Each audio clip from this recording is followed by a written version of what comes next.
Hai guys, selamat datang di YouTube channel Naksir Sneakers. Kali ini gue mau nge-review sepatu Curry Series 7. Dan ini merupakan rilisan terakhir sebelum Curry sama Under Armour itu putus kontrak gitu loh guys. Gue bilang terakhir meskipun ntar di bulan Februari ya kalau nggak salah, kita tetap bakal ngedapetin rilisan dari sepatu Curry 13. Tapi ya baik lagi gitu, kayak belum tentu dipakai. Dan kalau Curry Series 7 ini adalah salah satu sepatu yang sempat digunakan oleh Curry di NBA Playoff kemarin. Ya, mudah-mudahan Curry 13 tetap dipakai lah ya untuk sebuah tribute dan untuk mengenang Under Armour juga. Meskipun kalau dilihat secara desain, jujur aja lumayan bikin keinget sama sepatu Anta Shockwave digabung sama sepatu Adidas Stray. Gue jujur aja ngelihat kalau ngomongin dari si desain tuh kayak beda banget gitu sama sepatu Curry sebelumnya. Yang desainnya lebih ke arah clean, minimalis. Yang seri ke-13 ini beda lah. Gue kurang cocok gitu, kayak agak rame aja gitu secara keseluruhan desain. Dan kalau ditanya sedih atau enggak Curry sama Under Armour udah putus kontrak gitu, ya gue sendiri jujur aja ada ngerasa sedihnya, tapi mungkin juga kayak emang udah saatnya juga gitu loh guys, ngelihat mereka udah 12 tahun atau 13 tahun barengan gitu, dan ngelihat perkembangannya sampai sejauh ini, itu menurut gue sih udah gokil banget. Dan gue gak sabar juga gitu untuk nungguin next step apalagi yang bakal dilakuin sama Steph Curry, terutama di lini persepatuannya dia. Ngelihat rilisan dari Under Armour sejauh ini menurut gue juga udah gokil-gokil banget, dan meskipun sampai sekarang kita masih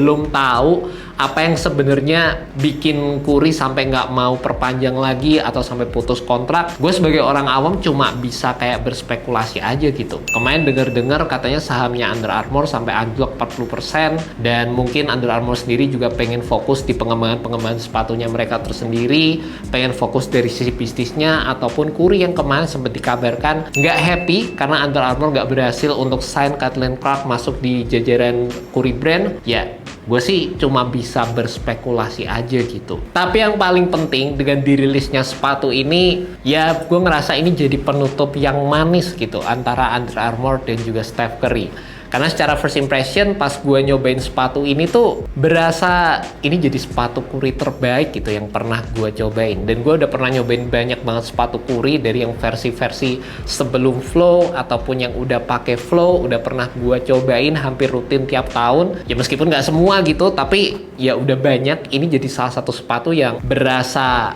gokil secara performance sepatunya. Meskipun kalau dari si desain bisa dibilang juga ini tuh jadi sepatu Curry yang paling out of the box ya, berasa kayak modelnya tuh dibikin lebih garang, lebih muda, lebih funky secara pemilihan warna, dan beda banget sama rilisan-rilisan sepatu Curry sebelumnya. Cuma ya itu tadi guys, yang paling penting secara performance, waktu pertama kali gue masukin kaki ke dalam langsung berasa sih ini jadi sepatu Curry yang paling menawarkan cushion dibandingkan juga dengan versi-versi sebelumnya. Dan itu pastinya bikin gue kaget juga karena sepatu Curry Signature itu biasanya udah identik dengan cushioning yang sangat-sangat low profile, sangat-sangat mengutamakan dari sisi heel to toe transition yang smooth. Sepatu ini tuh nggak ngorbanin itu sama sekali, tapi tetap bisa menambahkan sensasi cushion yang gokil gitu. Dimana kalau kita ngelihat dari sisi pengembangan di sepatu sebelumnya itu kan menggunakan dual density flow setup yang di-cage dengan adanya penggunaan flow yang lebih firm di bagian sisi luarnya. Sekarang untuk Curry Series 7 ini flow-nya dijadikan dasar untuk bagian outsole-nya, tapi di bagian atas di sini ditambahkan super critical foam yang diekspos sehingga dapat memberikan feel yang berasa bouncy, ada softnya juga, dan menurut gue dapat memberikan sensasi yang di atas rata-rata sepatu basket zaman sekarang. Jadi dari dulu yang kita udah tahu kalau flow itu merupakan cushioning setup yang midsole sama outsole jadi satu sehingga sepatunya bisa ringan, dan gue juga merupakan salah satu penggemar dari teknologi ini, dimana kalau bagian tractionnya pakai flow itu berasa pakem banget kalau dipakai di lapangan, terutama lapangan basket indoor yang bener-bener clean. Kalau gue bisa kasih rating, flow traction itu merupakan salah satu teknologi traction favorit gue juga sampai sekarang, dan pastinya ratingnya tuh di atas rata-rata. Gue bakal kasih rating 5 untuk kenyamanan ataupun grip yang ditawarkan dari flow yang ada di sepatu ini juga. Bener-bener pakem dan bisa mengcover banyak pergerakan kalian di lapangan, mau itu crossover, mau itu spin move, stop and a dime. Ini bisa dibilang jadi salah satu traction yang meskipun nggak ada suaranya sama sekali, nggak decit atau gimana, tapi bener-bener bisa mengcover dan dan enak banget asli guys. Buat kalian mungkin para pemain basket yang udah pernah nyobain teknologi flow, terutama buat yang main di lapangan basket indoor, kalian bisa komen aja di bagian bawah sini. Yang gue demen juga dari implementasi teknologi flow di bagian traction sepatu basket gue, itu sangat-sangat bisa diandalkan terutama kalau main di lapangan basket indoor yang ngembun gara-gara hujan. Itu salah satu fenomena yang sampai sekarang gue nggak ngerti kenapa, tapi ada beberapa lapangan di Indonesia ini yang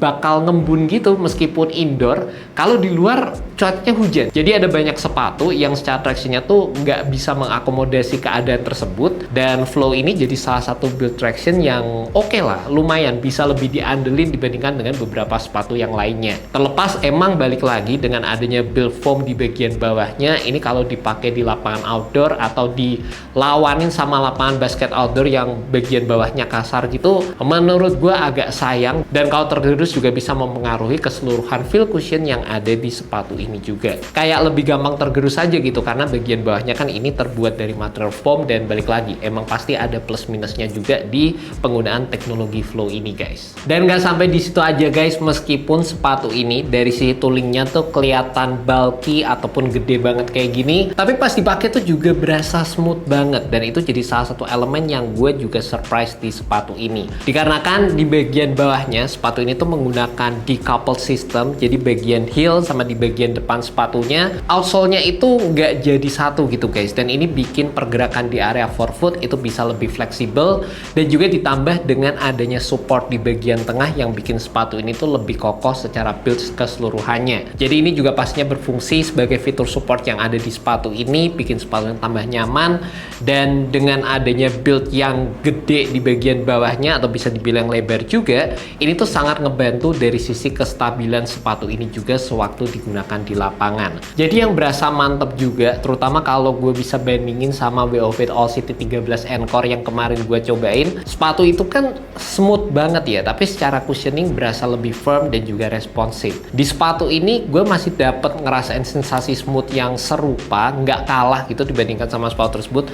Mungkin nggak sesmooth itu, tapi ya agak turun dikit, tapi kita bisa ngedapetin sensasi cushion yang lebih optimal dan lebih nyaman buat gue waktu menggunakan sepatu ini. Ditambah lagi dengan adanya foam di bagian samping sepatunya yang menjulur seperti ini bakal ngebantu secara lateral support, dan di area tengah sepatunya di bagian bawah sini kalian bisa lihat di sini juga Curry Brand menambahkan stability plate yang ini ngebantu kaki kalian untuk mendapatkan fungsi stabilitas sewaktu menggunakan sepatu ini di lapangan. Jadi ini tuh bertujuan untuk ngejaga kaki kalian sewaktu memberikan tekanan bisa mendapatkan ground feel yang flat aja secara sewaktu menggunakan sepatu ini. Dan kombinasi antara fitur-fitur tadi menurut gue tuh berkesan banget di sepatu ini, sehingga bisa ngehasilin sepatu yang gokil aja gitu secara keseluruhan. Dari sisi tractionnya mantep, dari sisi cushioningnya juga sangat-sangat diperhatikan, supportnya juga oke, secara lateral support kestabilan juga mantep di sepatu ini. By the way, waktu kemarin gue juga sempat baca press release untuk sepatu ini, Curry tuh pengen sepatu basket yang terinspirasi dari super shoes di sepatu running,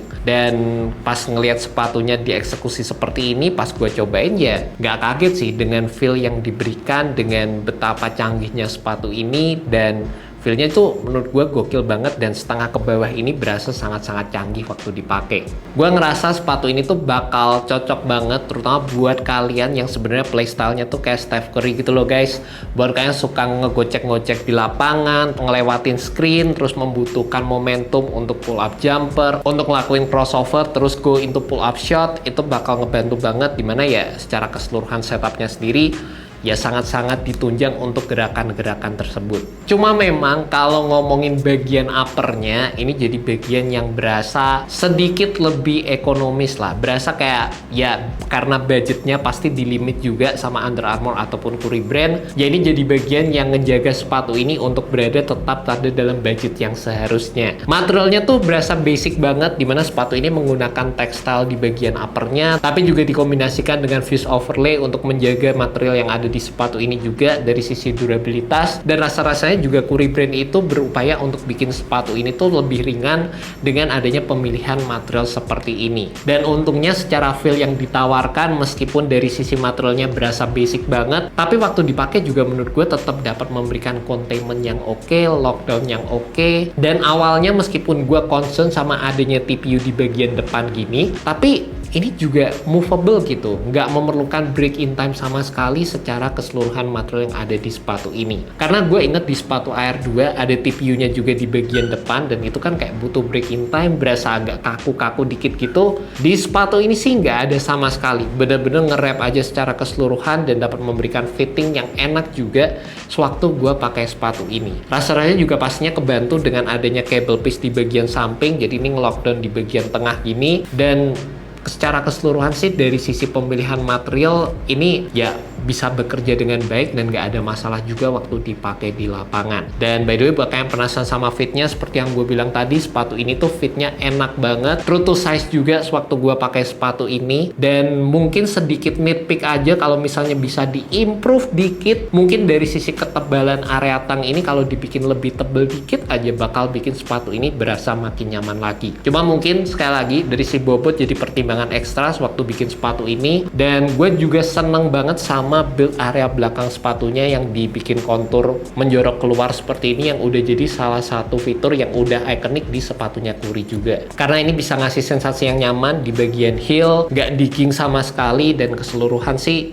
juga gue nggak ngerasain ada heel slip sewaktu pakai sepatu ini. By the way, buat kalian tertarik sama Kuri Series 7, sepatu ini jual dengan harga Rp2.759.000 dan udah available di Hoops Point. Buat kalian tertarik, kalian bisa cek aja langsung link di bagian description. Gue udah taruh linknya di sana dan kalian bisa langsung aja menuju ke website dari Hoops Point. And that's about it guys, review untuk sepatu Kuri Series 7. Gue ngerasa ini tuh jadi salah satu sepatu basket terbaik di tahun 2025 ini. Meskipun kemarin gue udah sempet bikin 5 list sepatu basket terbaik, tapi ya, abis nyoba sepatu ini, gue tetap ngerasa ini jadi salah satu sepatu yang bisa compete, bahkan menggeser salah satu sepatu yang ada di list tersebut. Saking enak sepatunya, saking gokil teknologinya, dan pastinya bikin sepatu ini tuh jadi Kuri terbaik yang pernah gue cobain sejauh ini. By the way, thank you so much buat kalian udah nonton video kali ini. Gue penasaran gimana pendapat kalian juga tentang Kuri Series 7, dan kalian bisa tulis aja di kolom komentar bagian bawah. Alright guys,